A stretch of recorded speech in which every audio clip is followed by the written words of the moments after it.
Hi friends అందరికీ. మన ఇంట్లో కాకర చెట్టు అండి.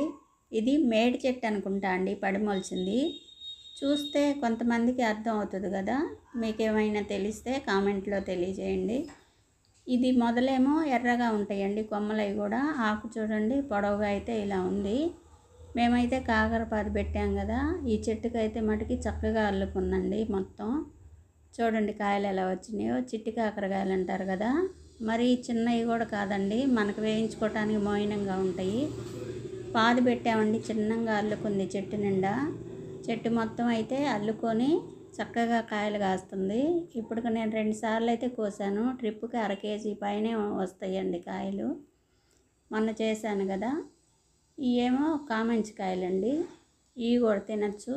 టమాటా తింటే ఎలా ఉంటుందో టేస్ట్ అలా ఉంటుంది. ఇది విత్తనాలు కూడా అంతే ఉంటాయండి, కాకపోతే చిన్నగా ఉంటాయి విత్తనాలు అయితే. చూడండి ఎలా ఉన్నాయో, ద్రాక్షలు ఉన్నట్టు. ఒక తీగేమో ఉలవ తీగండి, అది ఉలవలు కడిగేటప్పుడు గింజలు పడి మొలిసింది. చూడండి ఎంత పెద్దగా అల్లుకుందో చెట్టు.